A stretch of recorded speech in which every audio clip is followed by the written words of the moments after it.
On the eve of the most unexpected Christmas, as the streets gleamed with lights and the air hummed with laughter, Liam Black, a solitary CEO, sat on a cold bench in Central Park.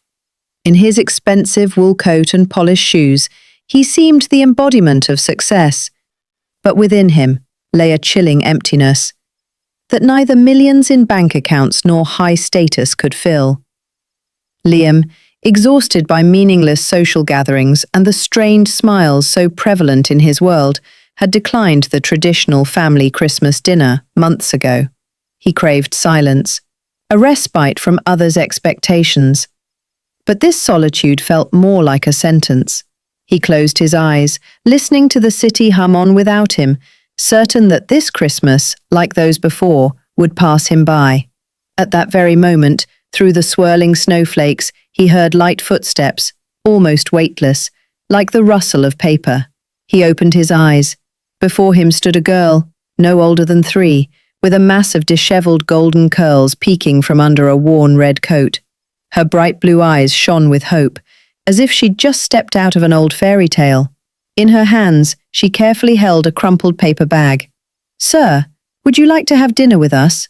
Her voice rang out so clearly and sincerely that it cut through Liam's stupor like the chime of a Christmas bell. The question was disarmingly naive.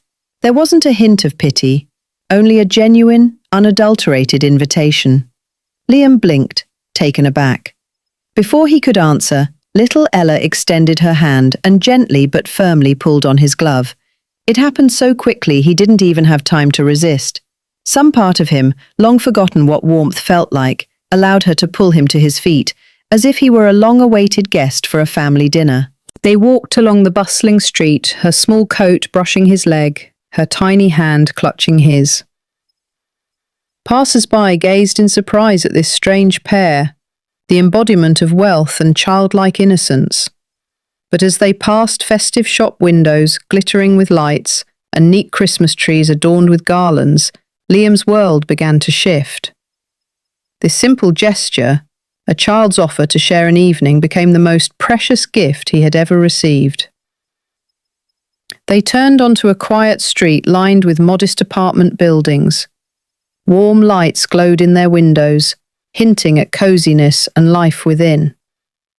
It was nothing like the luxurious mansions Liam was accustomed to, but now this place seemed closer to the concept of home than anything he had ever known. Ella stopped in front of an unremarkable brick building, adorned with a simple Christmas wreath. "This is where we live, sir," she said joyfully. The door opened before she could even knock. Standing on the threshold was a young woman, about 25, with tired but warm blue eyes and golden hair loosely braided. In one hand she held a grocery bag. "Mummy, this is the gentleman I told you about," Ella announced, beaming. The woman, whose name was Olivia, shifted her gaze from her daughter to Liam. Surprise, then caution, and finally, quiet gratitude flickered in her eyes. She nodded gently and stepped aside. "Please come in." Liam hesitated only for a moment, then entered.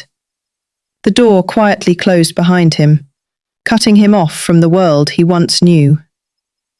Inside, the apartment was filled with the aroma of roast chicken and fresh bread. On a small table sat simple, mismatched dishes, but in the center, a single candle flickered, casting cozy shadows on the walls adorned with Ella's bright drawings.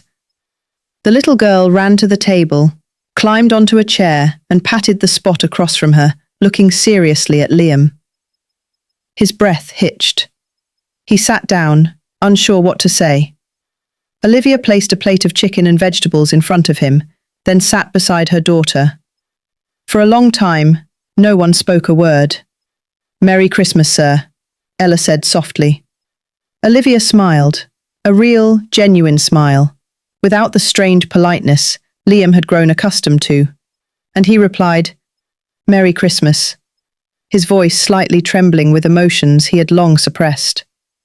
They ate slowly, the 3 of them, sharing food, warmth, and small handmade gifts. Outside, the snow fell silently, And inside, at that simple candle-lit table, Liam understood for the first time that Christmas wasn't about lavish receptions or the expectations of a wealthy family. It was about closeness, about being seen, about belonging. And in that moment, his world, vast but empty, suddenly filled. After dinner, once Ella had fallen asleep on the sofa, Olivia and Liam remained in the kitchen. The flickering candle cast long shadows. Liam poured them both some tea, cheap, overly floral, but he gratefully accepted the warmth of the mug. "You have a wonderful daughter," he said softly, nodding towards the sleeping Ella. "She's all I have," Olivia replied just as softly. "Have you been on your own long?" Liam asked. Olivia lowered her eyes. "Since I was 21. I was in college, dreamed of teaching literature. I met someone. He was older, charming, said all the right things, and I believed him." She took a sip of tea. "I waited for him to come back, but he never did. My parents didn't support me when I decided to keep Ella. I had to move out. I worked as a waitress, cleaned houses, anything to get by. But I've never regretted keeping Ella." There was no bitterness or anger in her voice, only weary honesty and the resilience of someone who had no choice but to keep going. Liam watched her in silence. "Did you ever get angry?" he asked. Olivia looked him directly in the eyes. "Of course, but I learned something early on. Anger consumes more than it fuels. It doesn't fix what's broken. There's no point in being angry at the weather. It's better to find a warm coat." Liam exhaled, almost laughing. "I come from a wealthy family, private jets, galas, but my mother hasn't hugged me since I was 10, and my father thinks I'm a failure because I didn't want to continue his empire. I started my own company at 18 and haven't spoken to them in 3 years." Olivia reached across the table and gently placed her hand on his. "Maybe they do love you," she said. "They just don't know how to show it." There was no pity in her eyes, only warmth and a quiet understanding that touched him deeper than he could have expected. Liam nodded almost imperceptibly. For years he had hidden this pain beneath layers of achievement and control. Now it was seen and healed, not by advice or solutions, but by empathy. The days following that Christmas were quieter, slower, and surprisingly warm. Liam began to visit more often, not out of politeness, but because this small apartment had become the only place where he could breathe freely. He brought Ella books, fixed a flickering light bulb, and once even attempted to make pasta, though his culinary skills were, to put it mildly, mediocre. Their conversations grew longer. Olivia never said she was falling in love with him, and neither did he.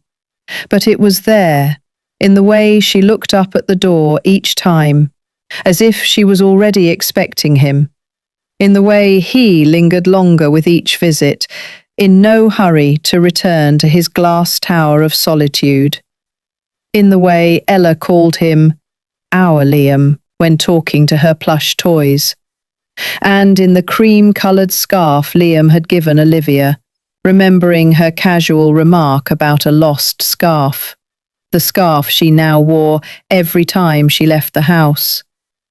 A few days after Christmas, Liam heard a story that touched him deeply. Olivia recounted how, as a child, she and her mother never had a real Christmas tree. They'd cut out a picture from a magazine or wrap tinsel around a mop, calling it their Christmas wand. And how, when she was alone with Ella, she'd held her all night, singing Christmas songs and pretending it was magic, even though she had no money for a gift. "I do what I can," Olivia said. "Every year I try to make things just a little better. I found this tree at a thrift store. It's missing a leg, so I just tape it to the wall. Ella doesn't know. For her, it's enough. But I know what's missing. She's never had a real one." That night, as Olivia slept beside her daughter, Liam quietly stepped out into the snowy darkness. In the morning, as always, Ella was the first to wake. She ran to the door to see if more snow had fallen, and her joyful shout echoed through the apartment. "Mummy, hurry! Mummy!" Olivia rushed out, startled, and froze in the doorway. Right at the threshold stood a small pine tree, fresh, dusted with snow. Its branches were adorned with white lights and silver bells. At its base, like a blanket, a red scarf was tied. At the very top, a golden star, hand-cut from paper, tilted slightly.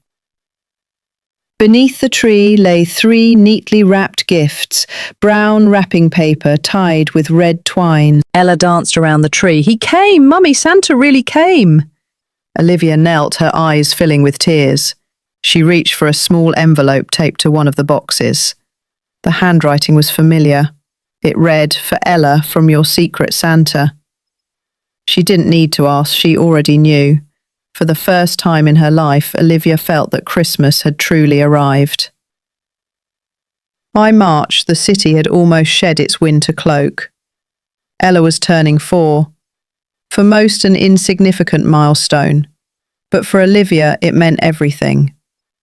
It was the first year Ella had friends at the local kindergarten. The first year she could wear a princess dress, not borrowed, but chosen especially for her. But most of all, Ella rejoiced in one name she repeated endlessly with delight. "Uncle Liam." He promised, "I'll be the first at your door, exactly at 8, with a surprise." 2 days before the celebration, Liam received a call during a board meeting. Singapore, a company merger, an important deal. A competing CEO had unexpectedly rescheduled negotiations to the morning of Ella's birthday. Liam felt the blood drain from his face. "I might not make it," he whispered to Olivia over the phone. "The negotiations are set for that same morning. I'm trying to reschedule everything."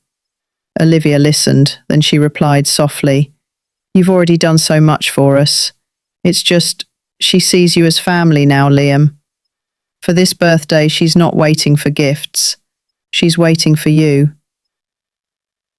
After the call, Liam sat in silence for a long time, torn between duty and what he truly wanted. March 17th, Ella's birthday. In New York, Olivia woke early. The apartment smelled of sugar and strawberry frosting. Balloons clung to the walls and Ella twirled in a lilac dress, her hair neatly pinned with sparkling clips. "Will he be here soon?" she asked for the 3rd time in an hour. "He said he'd try," Olivia replied. "But he promised," Ella murmured, tilting her head. Olivia turned away so her daughter wouldn't see her tears. Meanwhile, on the other side of the world, Liam sat alone in a luxurious hotel room in Singapore. The meeting had ended earlier than expected. The deal was successful. Everything was going according to plan, but he felt neither joy nor satisfaction. On the table before him lay a small velvet box. Inside, a delicate silver bracelet engraved with fine cursive letters. Ella and Olivia. "My home forever." He stared at it for a long time, then went to the window. The city stretched out below, glittering with possibilities. But all he could think about was the girl in the lilac dress waiting at the door. His chest tightened. "What am I doing here?" he whispered. "Everything I need is somewhere else entirely." Without hesitation, he picked up the phone, cancelled his remaining meetings, and called his assistant. "Rebook my flight. I'm going home." A few hours later, the apartment buzzed with children's voices and laughter. Paper crowns, cream-smeared cheeks. The room was full of life. Olivia kept glancing at the clock, and her smile slowly faded. It was almost evening when the doorbell finally rang. Olivia opened it. Liam stood on the threshold, wind-blown, breathless, a velvet box in his hand. Ella saw him from across the room and cried out joyfully, "You came!" She ran and threw herself into his arms. I promised, he whispered, holding her tight. Olivia stood in the doorway, tears glistening in her eyes. He looked at her and smiled softly, placing the box in her hand. Olivia opened it, her fingers trembling. Liam leaned closer, his voice soft. I missed the cake, but I made it for the most important part. And from that moment, the day became perfect. Not because of gifts or treats or balloons, but because a promise had been kept, and two hearts that had once doubted reliability and constancy now believed. The year passed. Everything had changed. Not because Liam Black stepped down from managing his company, or because the business set new records. Not because Olivia began teaching music at the local centre, or even because Ella now scampered through the house like a lively spark, but because they were together. After months of shared dinners, bedtime stories, quiet walks, and noisy pancake breakfasts, Liam, Olivia, and Ella moved in together. Not into a penthouse, but into a cosy, sun-drenched apartment with creaky floors and windows through which warm afternoon light streamed into the rooms. In the corner stood a tall Christmas tree, decorated with gold and white ornaments, and at its base, crooked paper stars made by Ella. Liam often stood before it with a cup of coffee in hand. Ella nestled on his hip, carefully adjusting the ornaments. He had never loved a Christmas tree so much before. A few days before Christmas, Liam did something unexpected. He invited Olivia and Ella to dinner at his parents' house. It was his first visit in over 10 years. Olivia looked at him doubtfully. Are you sure? I want them to see the people who made me whole, he replied. And so they went. The Black family home was still luxurious. Cold marble, high ceilings, long pauses. But this time, something was different. Liam's mother greeted Olivia not with words, but by silently pouring her tea and nodding slightly. His father, usually reserved, placed a small silver box in front of Ella. Inside were soft caramels. Ella's eyes lit up. My favourites! Liam noticed the corners of his father's lips subtly lift. It wasn't a smile, but something close to it. No apologies, no dramatic reconciliations, only gestures, small, quiet, but sufficient. When they left, their hearts felt lighter. Liam felt something that had been squeezing his heart suddenly let go. Christmas Eve arrived. The apartment filled with the scent of cinnamon and roasted vegetables. Outside, snow fell softly. Inside, lights twinkled, laughter echoed, and the world felt full and warm. They invited their neighbours, single mothers, quiet retirees, the widower from downstairs who always fed the birds. It wasn't a lavish reception, but it had life and heart. Ella darted among the guests in a sparkling green dress, her cheeks flushed, resembling a nimble little star. Liam watched Olivia from across the room. Her red dress, her gentle smile, her movements, so natural in this happiness. He reached into his pocket, touching the velvet box. Later, as the music faded and the cheerful hum gave way to quiet whispers, Liam approached Olivia, took her hand, and led her to the centre of the room, under the Christmas tree. Ella followed them, but stopped, sensing the change. Liam turned to Olivia, then knelt on one knee. Not for show, but out of respect. Olivia gasped, her hand flying to her lips. He opened the box. A single diamond, simple and refined. But it wasn't the ring that moved her. It was his words. I used to think Christmas was about noisy parties, but then you let me in. You fed me at your small table. You taught me how to laugh again. You gave me what I thought I'd never have. A place by your side. He looked at Ella, who was already dancing with excitement. You didn't know it, but you were composing the song that, it turns out, was missing from my life. He stood up, taking Olivia's hand on one side and Ella's on the other. With you, I found home. Ella squealed. Say yes, Mommy, say yes. Tears welled in Olivia's eyes. She nodded, smiling through them. Yes, she whispered. Soft applause filled the room. Liam kissed Olivia's forehead, then took her hand on one side and Ella's on the other. And under the tree lights, the three of them stood, a small family born from one simple question. Would you like to have dinner with us? A question that changed everything.